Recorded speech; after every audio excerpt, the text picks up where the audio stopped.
नमस्कार। हम सूरदास जी की मुरली महिमा विषयक कविताएं पढ़ रहे हैं।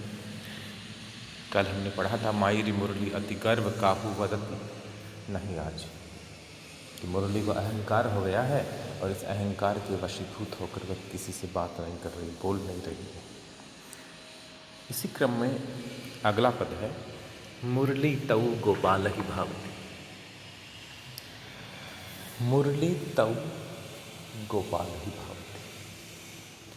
तऊ यानी फिर भी, गोपाल ही यानी कृष्ण को, गोपाल को, भावती यानी भाती है, प्यारी लगती है।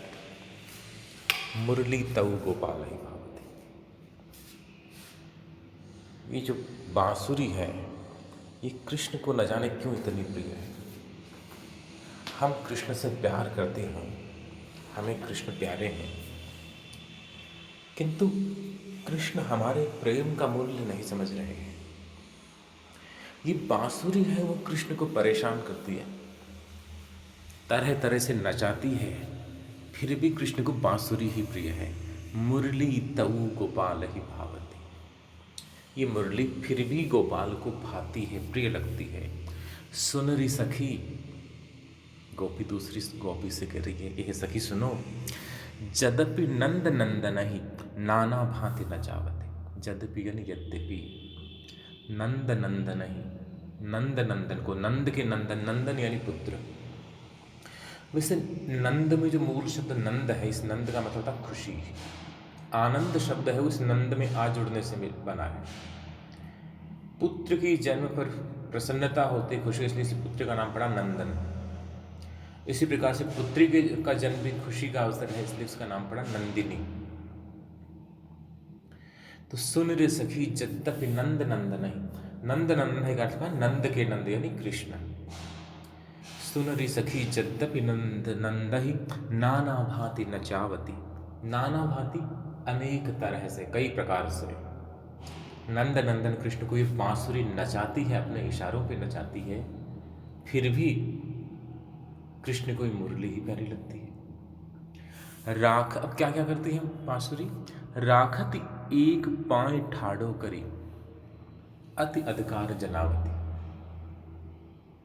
अब देखो इस मुरली को कितना अहंकार हो गया, अपने स्वामित्व की परीक्षा करती है। कृष्ण मेरे वश में है, कृष्ण मेरे अधीन है, इसकी वह तरह तरह से परीक्षा करती है। राखत एक पाए ठाड़ो करी, कृष्ण को एक पांव पर खड़ा करके रखती है। आपने चित्र देखे होंगे कृष्ण की बांसुरी बजाते हुए, तो कृष्ण एक पांव को मोड़ करके दूसरे पांव के इस पास में रख लेते हैं, कमर उनकी हल्की टेढ़ी हो जाती है, जब मुरली बजाते हैं गर्दन भी कुछ टेढ़ी हो जाती है। ये जो त्रिभंगी छवि है, बिहारी ने कहा ना, यही बानक मोरी मन बसो सदा बिहारी ला, मोर मुकुट कटि कांचनी कर मुरली उर्माल, यही बानक मोरे मन बसो सदा त्रिभंगी लाल। ये जो त्रिभंगी मुद्रा है, तीन जगह से टेढ़ी मुद्रा है कृष्ण की। एक पाँव को टेढ़ा करके खड़े हुए हैं तो दूसरे पाँव के पास यूँ पंजा रख लिया टेढ़ा करके, और कमर कुछ टेढ़ी है, फिर गर्दन कुछ टेढ़ी, ये त्रिभंगी मुद्रा। तो सूरदास यही कह रहे हैं गोपियों से, राखत एक पाँव ठाड़ होकर, कृष्ण को एक पाँव पे खड़ा रखती है। साधारण अर्थ तो ये हुआ कि जब कृष्ण बांसुरी बजाते हैं तो एक पाँव पे खड़े रहते हैं, दूसरे पाँव को एक विशेष त्रिभंगी मुद्रा में इस पहले पाँव के पास में यूँ रख लेते हैं, केवल पैर के अंगूठे के ऊपर। और अति अधिकार जनावती, और बड़ा अधिकार जनावती। दूसरा इसका लाक्षणिक अर्थ भी हो सकता है, एक पैर पे खड़ा रखना यानी अपने इशारों पे नचाना, पूरा अधिकार रखना। आगे क्या कहते हैं? कोमल अंग आप आज्ञा गुरु कटि टेढ़ी बह जाती। हमारे कन्हैया बड़े सुकुमार अंगों वाले, कोमल अंगों वाले हैं। बांसुरी तो उनकी गुरु बनी घूमती है, कृष्ण के अंग कोमल हैं, आप आज्ञा गुरु। और ये बांसुरी भारी है, गुरु का अर्थ गुरु ही नहीं, गुरु यानी भारी भी होता है, बड़ा भी होता है। अब कृष्ण तो बड़े सुकुमार हैं और वो बांसुरी के बोझ को भी संभाल नहीं पाते, लेकिन आज्ञा तो माननी है, क्योंकि बांसुरी उनको बहुत प्यारी है, जो प्रिय हो उसकी बात माननी होती है। तो आप बड़ी गुरु है, अब भारी है, उस भारी बांसुरी के उठाने के कारण कृष्ण हैं कट टेढ़ी वह जावती, उनकी कट यानी कमर टेढ़ी हो जाती है। और अति आधीन सुजान कनोड़े कन्हैया, ये जो नटखट कन्हैया है, ये कान कुंवर है, ये भी इस बांसुरी के पूरी तरह अधीन है, इसके वश में है। और कृष्ण जब बांसुरी बजाते हैं, बांसुरी को अपने दोनों हाथों से उठा के अपने अधरों पर रखते हैं, तो टांग टेढ़ी, कमर टेढ़ी। और देखो, गिरधर नारी नवावती, यहाँ चमत्कार देखिए। गिरधर यानी कृष्ण, जो गिरि को धारण कर लेते हैं, जो पर्वत उठा सकते हैं। पहले तो उनको बहुत सुकोमल कहा, और उनको ये बांसुरी को गुरु कहा है, बड़ी कहा है, भारी कहा है, क्योंकि प्रेम में जिसे प्रेम हो ही बड़ा हो जाता है, उसकी बात महत्वपूर्ण हो जाती है, इसलिए वो लाक्षणिक संदर्भ है उसका।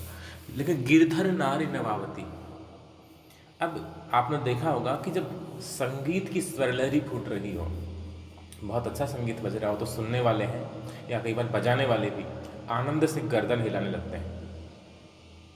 तो कृष्ण बांसुरी बजाते हुए बांसुरी की धुन में मस्त होकर के धीरे धीरे गर्दन हिलाते हैं।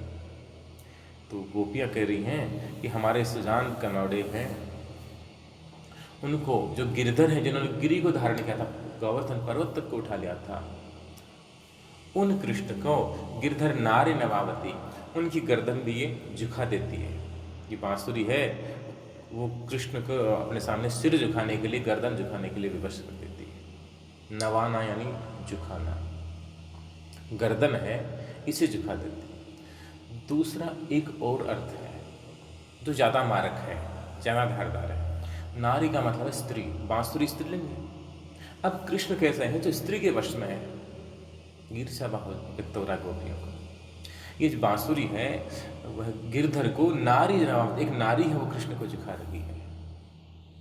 तीसरा व्यंग्यार्थ भी लिया जा सकता है कि कृष्ण से जो कृष्ण गिरधर हैं, पर्वत को उठा सकते हैं, वे गिरधर प्रेम के आगे झुक जाते हैं, एक नारी के सामने भी झुक जाते हैं। ये तीसरा अर्थ ध्वनित होता है। आपन पोढ़ी अधर सैया पर, पोढ़ यानी सोना होता है। ये बांसुरी खुद तो अधर सैया पर, कृष्ण के अधरों की सेज पर सोती है। और फिर करसों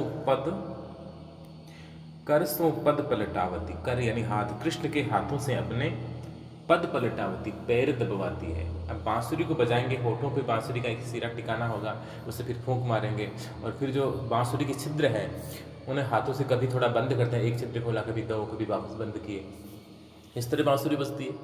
7 स्वर उसी से इस प्रकार निकाले जाते हैं। तो गोपियों की कल्पना है कि कृष्ण के अधरों की सैया पर सो करके और कृष्ण के हाथों से अपने पैर दबा रही है। बांसुरी बजाते समय जो अंगुलियां उठती गिरती हैं, उसके लिए कल्पना है करसों पद पलटावती, अधरों की सेज पर सो करके और हाथों से पैर दबवाती है। और सूर प्राण जान एको छिन, अधर सुशीष डुलावती।